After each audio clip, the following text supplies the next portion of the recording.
Señoras y señores, bienvenidos a un nuevo programa de Especial Entrevistas. En esta ocasión vamos a hablar de una empresa de nuestra tierra que se lanzó a la aventura hace prácticamente ya 35 años. Además, le vamos a preguntar a nuestro entrevistado qué recuerdos guarda de un modelo concreto de la marca SEAT, porque esa fue la mecha del negocio. Un negocio que ahora mismo va sobre ruedas y que se cimenta sobre las claves del éxito, pero también del riesgo. Y todo ello lo vamos a abordar en los próximos minutos. Carlos Magdaleno, director general de Ambu Ibérica, bienvenido.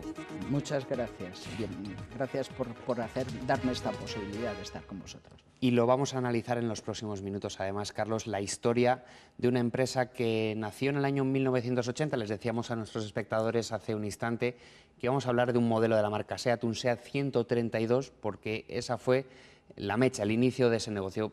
Vamos a dar dos pinceladas. Nos situamos en el año 80, en el servicio militar que usted estaba haciendo en el puesto de la Cruz Roja de Mayorga, y a partir de ahí, ¿qué pasó? Bueno, pues era cuando nos tenemos que, para situarnos bien, estamos hablando de un periodo en el que casi no había ambulancias, ¿no? Donde se trasladaba, todavía recuerda mucha gente, se trasladaba a los enfermos sacando un pañuelo por la ventana para que se diera prioridad, ahí había un problema. Entonces, bueno, pues yo hice la mili en la Cruz Roja, en Mayorga, para poder estar cerca de mi negocio familiar, que era un taller, que teníamos taxis. Y en ese momento fue donde se vio, donde se me encendió la bombilla de que ese sector tenía que evolucionar y por allí prácticamente no existía. Por allí ni en la totalidad de la geografía española, solo estaba en las grandes ciudades. Entonces fue donde nació la idea y donde yo propuse a mi padre entonces comprar la primera ambulancia. Comenzaron en Mayorga y luego llegó Tordesillas, llegó Río Seco, empezaron a expandirse por la provincia. Sí, correcto. Nosotros empecé en Mayorga, nos adjudicó el entonces Insalud una ambulancia en Mayorga, luego el Insalud fue haciendo zonas de influencia más grande con el fin de profesionalizar cada vez más el sector, y fue cuando ya ganamos el concurso público de la zona este de Valladolid, que era la influencia de la zona de atención primaria.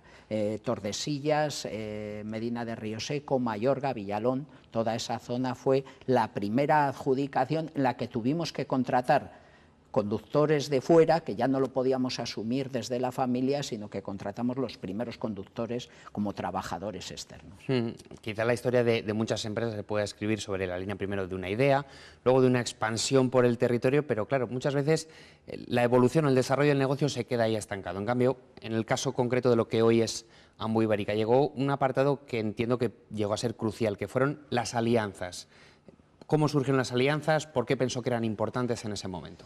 Yo creo que en este sector estaba clarísimo que no puede haber un operador en cada una de las poblaciones. Yo tuve siempre clarísimo que había que hacer zonas de actuación grandes. Cuando uno es un pequeño autónomo y piensa en que eso va a crecer y tiene que ser cada vez más grande, uno tiene que plantearse, tiene que poner los pies en el suelo y decir, ¿qué es lo que yo puedo hacer? ¿Puedo comprar todo? No, es imposible. Yo no tengo capital detrás para poder comprar todas las empresas que están actuando aquí. Al final de todo eso tienes que darte cuenta que tienes que hacer una fórmula mixta, donde llego a acuerdos con otros empresarios y sumamos la experiencia y sumamos nuestra pequeña economía para poner eso en marcha, y cuando hay una zona que el empresario no está en condiciones de hacerlo o no cree en esos proyectos, pues ahí sí que puedo concursar, sí que puedo comprar. Entonces lo que hicimos fue un mix de todo ello, buscar una fórmula que permitiera crecer, pero siempre con los pies en el suelo. Claro, y además le he leído en alguna ocasión decir que en aquel entonces era un sector atomizado y gracias a esas alianzas, como que, por decirlo de algún modo, pillaron a la competencia a contrapié. Sí, era tan atomizado que no, o sea, la dedicación a ese sector, incluso nosotros en mi familia, no era completa. Yo estaba trabajando en el taller, que soy electricista del automóvil, y cuando había un accidente y llamaban, yo me lavaba, cogía la ambulancia y me marchaba con la ambulancia. O sea, no daba ni plena dedicación a ese sector. Claro, cuando esto empieza a crecer, te vas encontrando con que el resto de las empresas prácticamente hacían lo mismo. Había funerarios que tenían ambulancias, había taxistas que tenían ambulancias, o sea, eran muchos y tenías que creer que primero que esa fórmula no valía, y creer de que para avanzar en ella el esfuerzo era buscar los condicionantes para que tuvieras la herramienta preparada para los nuevos retos que venían después. Y retos que finalmente han conseguido que ahora mismo dupliquen en tamaño a la segunda empresa de ambulancias que hay en el Sí, país. la verdad es que, bueno, pues es una idea en la que creímos nosotros prácticamente solos al principio, porque en el sector creía que se iba a acabar con el volumen provincial. O sea, el sector pensaba, la fórmula ideal es que sea una provincia, y así estuvo unos años donde cada uno manejaba su provincia en concreto. Hoy, excepto en algunas excepciones, las empresas de transporte sanitario están centralizadas en una provincia, salvo excepciones nuestra y de algún competidor nuestro ahora.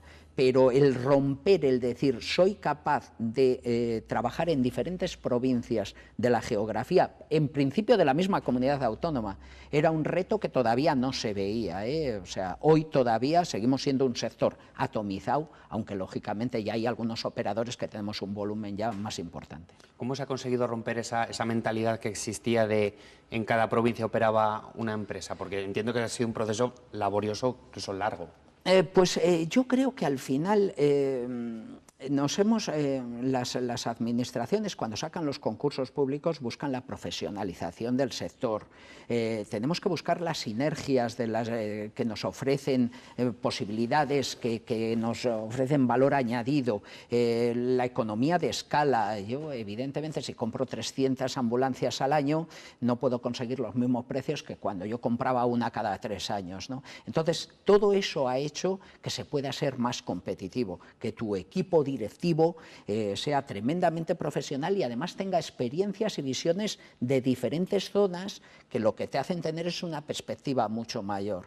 O sea, eso yo creo que es lo realmente importante, pero desde luego que lo más importante es detrás tener un equipo humano joven, que aporte tu experiencia, que le una una formación impecable de todos ellos. O sea, es una mezcla de todo eso que hace que tengas un producto muy interesante, muy competitivo y a la vez muy profesional. Y que ha dado además como resultado que ahora mismo tiene una flota de unos 1.400 vehículos, más de 3.000 profesionales, y que una vez acumulada o acabada la etapa de la expansión nacional, bueno, no sé si está acabada del todo, pero ahora mismo ya están haciendo miras fuera de nuestras fronteras, que quizá también es no sé si es el mayor reto al que se enfrentan actualmente.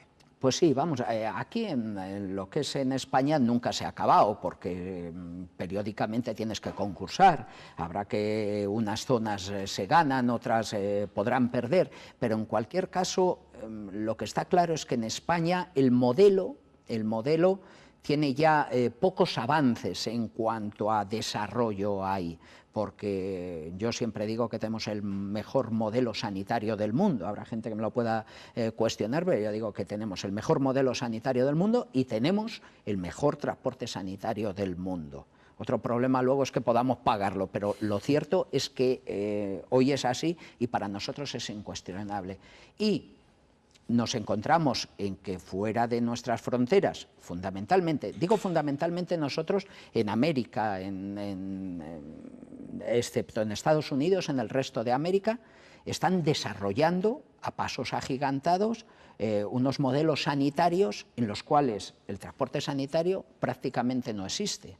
Entonces, yo cada vez que aterrizo en uno de estos países de Sudamérica, me coloco en la España del SEA 132 que tuve yo entonces, donde los profesionales eran voluntarios, donde no estaban establecidas todos los protocolos sanitarios que tenemos aquí. Entonces, allí me permite avanzar mucho más deprisa, porque eso yo ya lo he visto. Tiene la experiencia pasada y la aplica al presente. Entonces. Eso es, yo digo que no hay que ser más listo, no, lo que hay que hacer es recordar los tropiezos que has pegado en el pasado para ser capaz de no volverlo a tener en el futuro.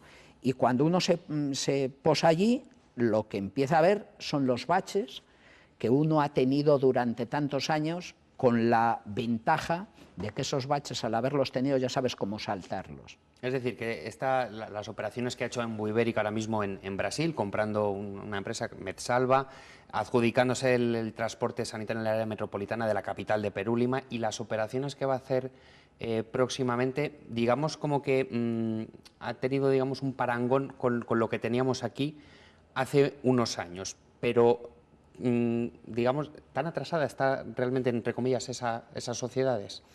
Nos encontramos con sociedades donde económicamente van muy rápido, o sea, son sociedades que tienen dinero.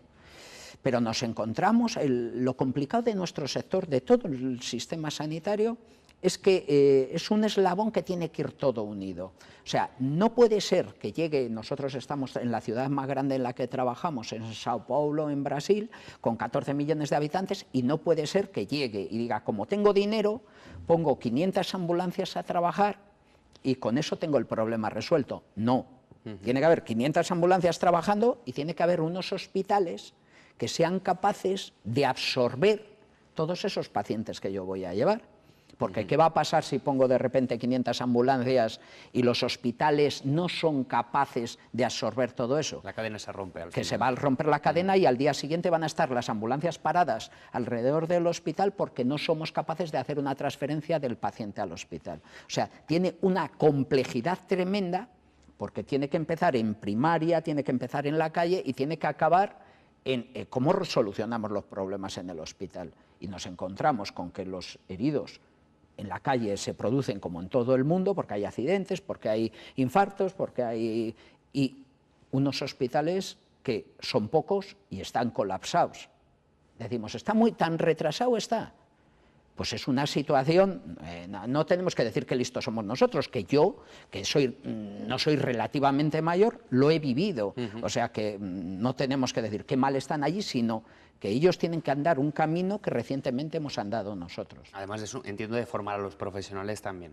Claro, por supuesto. O sea, al final de todo, en este sector, los trabajadores en cualquier sector son importantes.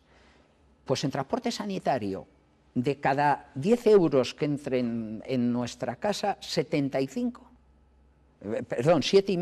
de esos 10 que entran, 7,5 se van a personal, para que veamos la dimensión que tiene económicamente los recursos humanos en nuestro sector. Pero claro, cuando uno, encima de todo eso, estamos tratando con personas, y además de tratar con personas que tienen unas necesidades especiales, porque además tienen la desgracia, muchos de ellos, de que son enfermos o que han tenido un accidente, y además de ser personas, hay que dedicarles un tiempo especial y de una forma especial. Nos damos cuenta que lo más importante de todo es el equipo humano que hay detrás de todo ello.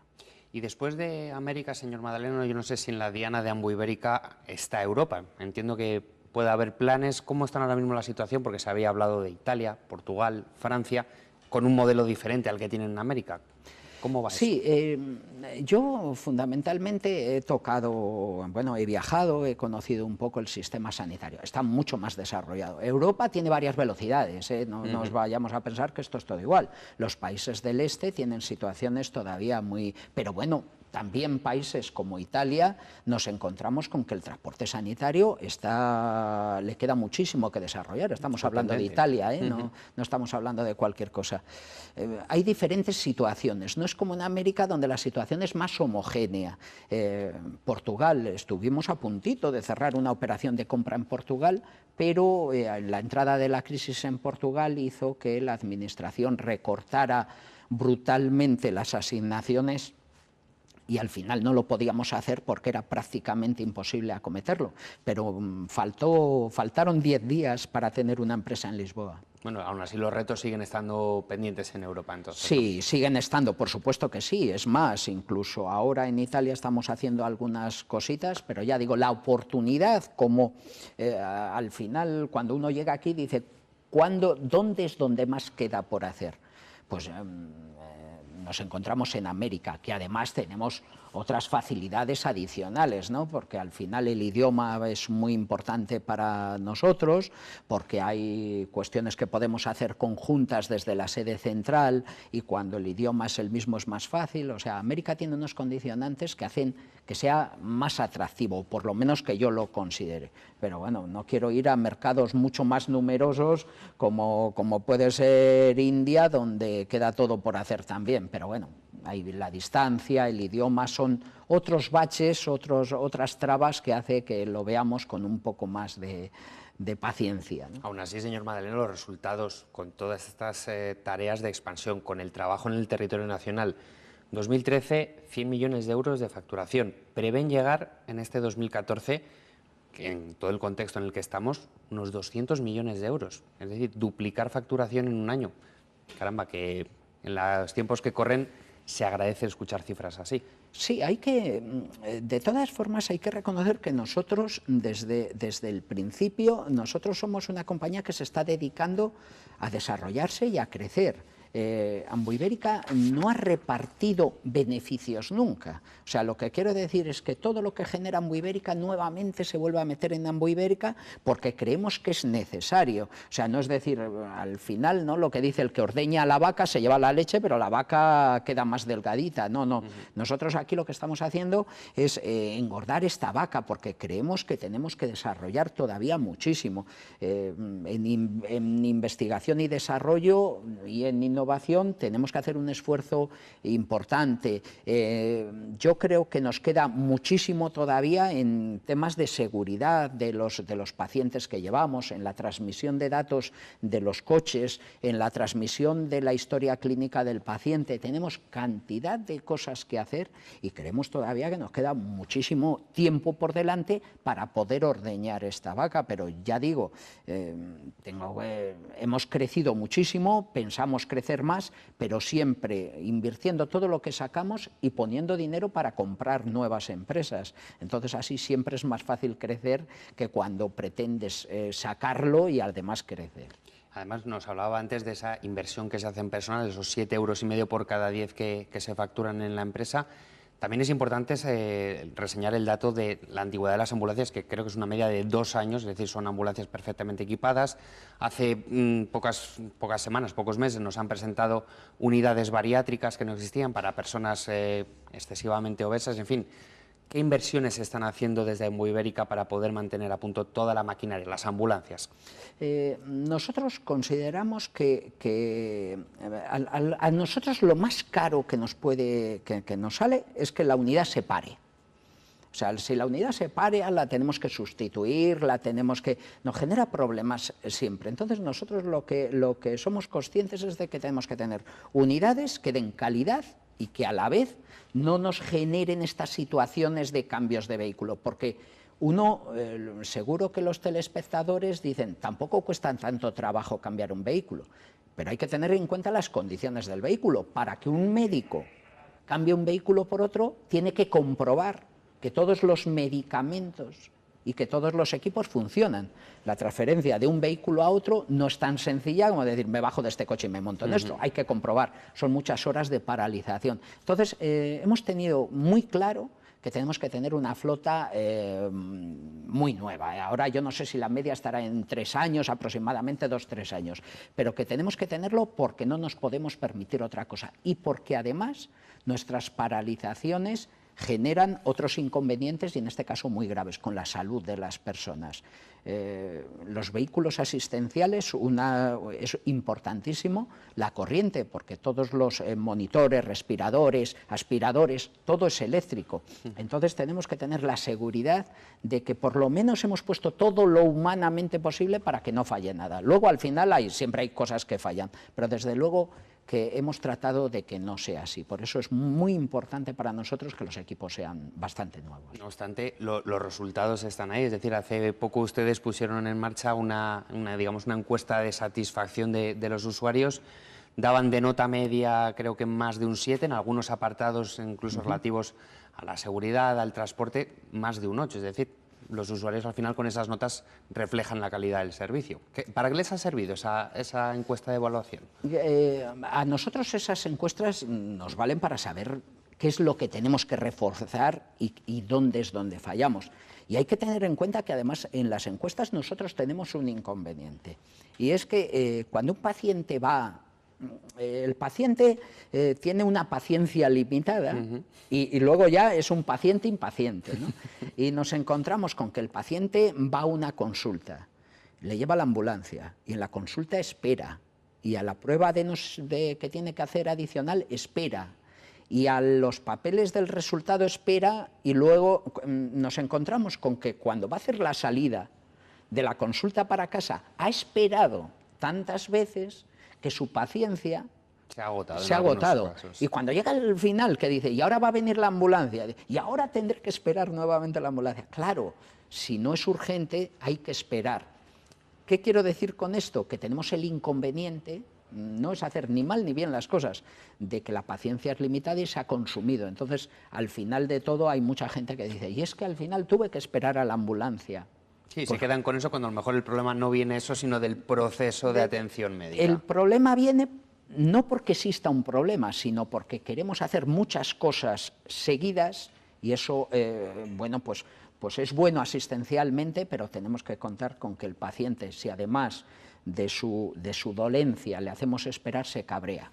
Tenemos que contar con que es así y no es que sea culpa de nadie, simplemente tenemos que aguantar eso así porque eso es parte de nuestro negocio. Bueno, no obstante, también intentan dar a conocer a la ciudadanía cómo trabajan, sin ir más lejos. Recuerdo una exhibición que hicieron de ambulancias en la Plaza Mayor, han hecho, digamos, también algún simulacro de cómo trabajan en los incidentes. Entiendo que eso también debería servir a la gente para darse cuenta cómo se trabaja, ya no solo cuando somos pacientes. Claro, claro. Sobre todo, yo creo que la población lo que tiene que entender es que los recursos son limitados siempre. Y una urgencia no tiene que esperar prácticamente nada. Una entrada en consulta debe esperar muy poco, pero una salida puede esperar, porque al final en la coordinación lo que hace es, al ser los recursos limitados, voy a tratar de hacer esperar lo que menos problema genere. Entonces, eso es importante que la gente lo conozca, ¿no? Es importante que la gente sepa que en los centros coordinadores, como los recursos siempre van a ser limitados, porque aunque pusiéramos el doble, habría una hora punta tremenda que lo desbordaría, que cuantos más recursos pones, estás generando más demanda, porque esto funciona de esta manera. Entonces, es importante explicar a la población que lo que se trata de hacer es que se espere, si hay que esperar, en lo que menos prisa corre y que nos esforcemos muchísimo que donde hay problemas de salud o podemos poner en problema la vida, tenemos que procurar que la atención sea muy corta en espacio porque de eso depende la calidad asistencial. Y una de esas cuestiones urgentes son los accidentes y por eso ustedes colaboran con, sin ir más lejos, con Stop Accidentes, haciendo simulacros y campañas desde los niños más pequeños hasta los chavales que están en los institutos y en las universidades también. Sí, y además esa faceta, este año, hemos constituido la Fundación Ambu Ibérica hace 15 días, que lo que tratamos es en los colegios, ya que dentro pues ha habido una modificación dentro de los temas que tienen que dar en primaria. Nosotros desde nuestra fundación estamos haciendo un programa muy interesante para los colegios para que los niños de primaria sean capaces de saber cómo se reacciona cuando se encuentran con una situación de estas. Es importante, el primer interviniente cuando hay un accidente, sea quien sea, es importante lo que hace.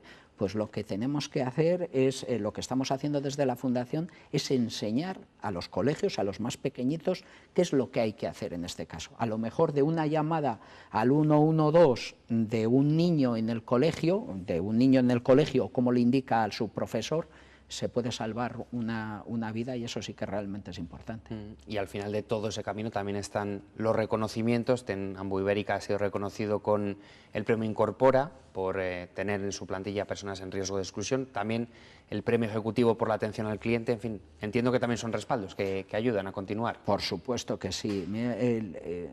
Nosotros casi duplicamos la exigencia legal de contratación de personas minusválidas. En una empresa de transporte, sanitario o no, todavía tiene mucho más valor, porque hay muchos minusválidos que no pueden conducir, que no pueden. Entonces, eso lo que requiere es que en los puestos donde no se requiere conducción, tenemos muchísima gente minusválida trabajando, porque así cubrimos también. Las empresas tenemos que cubrir varias facetas. Una es ganar dinero, que nadie que la empresa que diga aquí que no está para eso está mintiendo. Una es ganar dinero.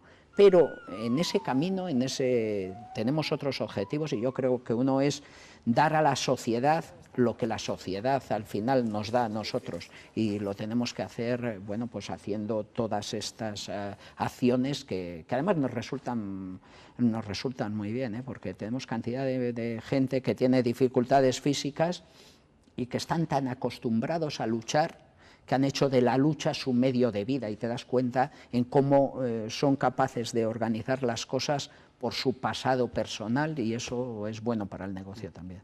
Pues Carlos Magdaleno, que continúen esos reconocimientos, que continúen esas buenas cifras y que sigan prestando también, como hasta ahora, esa atención tan esencial y tan importante como es la atención de transporte sanitario. Muchísimas gracias, y eso vamos a intentar, por lo menos. Muchísimas gracias por estar con nosotros, Carlos Magdaleno, director general de Ambu Ibérica. Señoras y señores, le hemos podido conocer un caso de éxito, una empresa de nuestra tierra, y como han podido comprobar, está expandida ya no solo por España, sino que también tiene miras al otro lado del charco en América. Esta ha sido una nueva parada de nuestro viaje. Les emplazamos a dentro de 7 días. Feliz semana.